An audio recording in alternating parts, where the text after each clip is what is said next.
Hi, back again. Now I've got another technique for you, and this one is really, really important.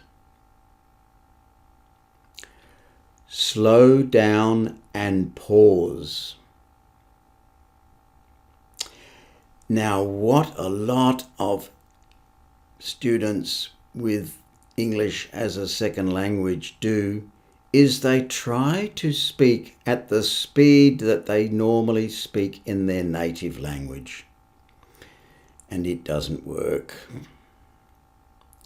They say things like, well, that's the normal pace I speak at. It's just natural for me.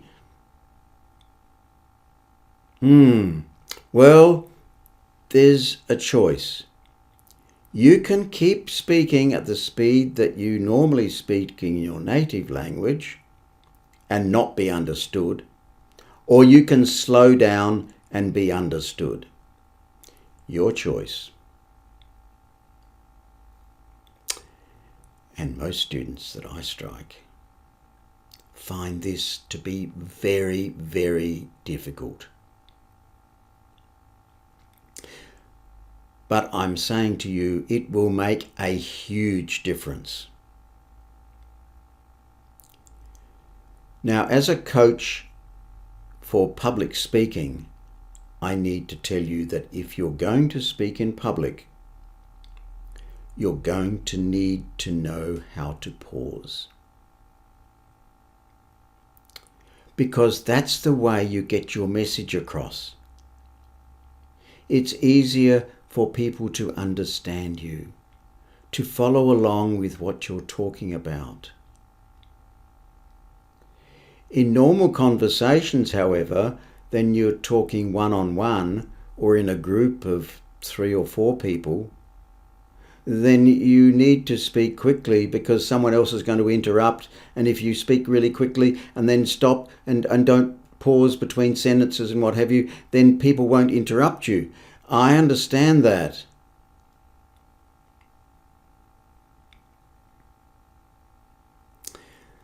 So it's a challenge, isn't it? But you have a choice. Slow down and be understood, or speak at the speed you normally speak and finish up with problems.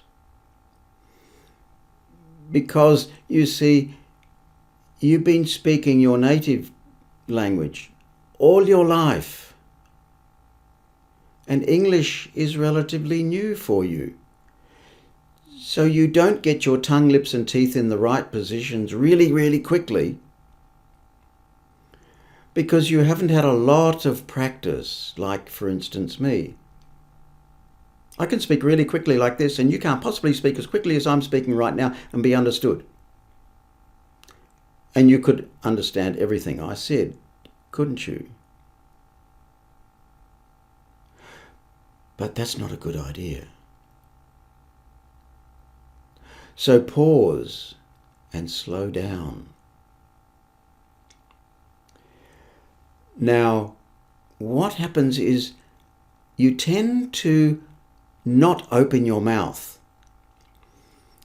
So be aware of opening your mouth a bit more and be aware of where your lips are.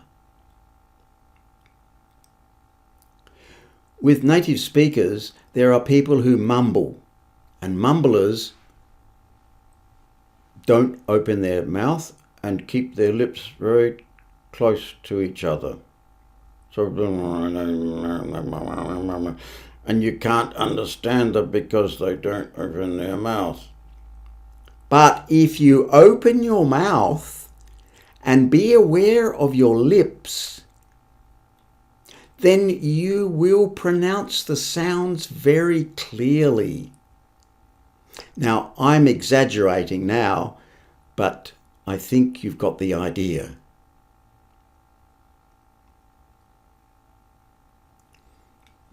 So now listen to this. You can have pauses within a word.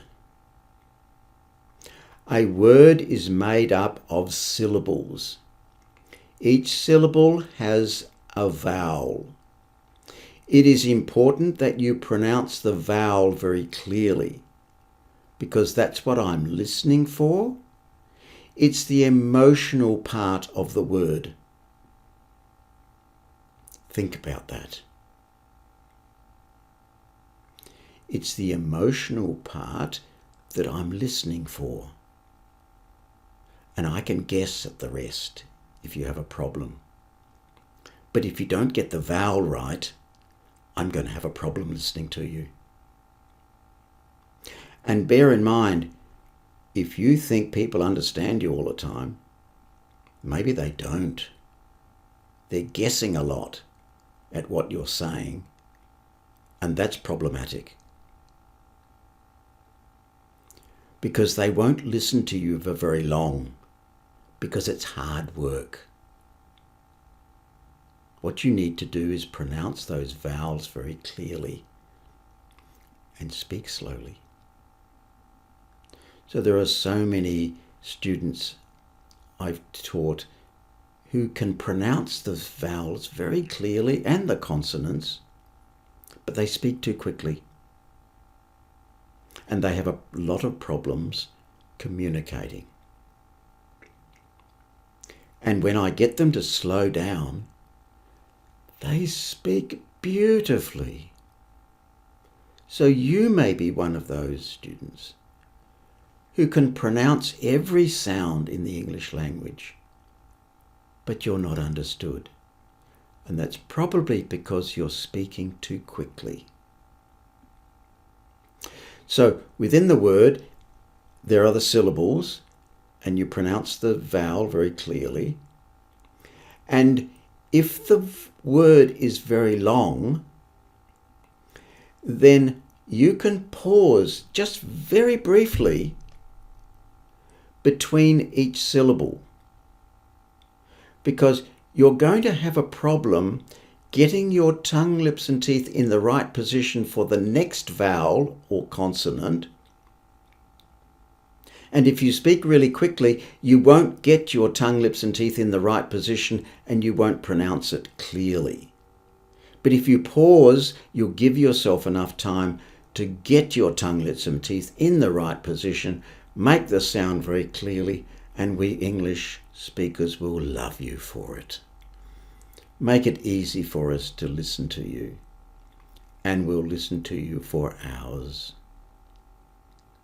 But if you don't do it, we'll chop the conversation and somehow walk away from you.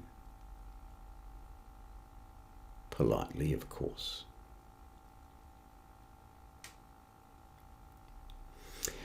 So you can pause within the word, between the syllables, if you have a problematic word.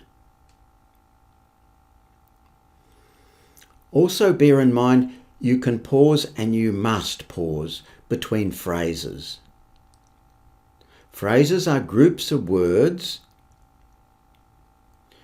which are part of a sentence, but they make up the sentence. And if you listen to me, you'll hear me pausing between phrases. And with every good public speaker, you'll hear them doing it. There's pauses between phrases. Do it, and you'll communicate a lot better. And the other thing is, you need to pause after sentences.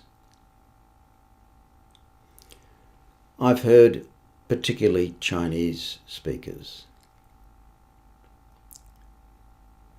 They just keep speaking and they don't speak, and then there's another sentence and they keep speaking and they don't ever stop, and then you're trying to listen to this and then they've got another sentence and they keep going on and on and on, and they will never stop because they're always going on to the next sentence, and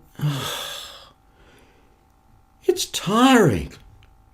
Please pause after your sentences And give me enough time to think about what you've just said in that sentence before you get on to the next sentence. So slow down and pause. Pause within the word if it's necessary, and that's between each syllable. Pause after phrases and pause between sentences. It will make a huge difference to your communication. Huge. If you take nothing but one thing from my course, this will be the thing which will make a huge difference to your communication. Consider it. Listen to public speakers and listen for the pausing, and notice that that's what they do.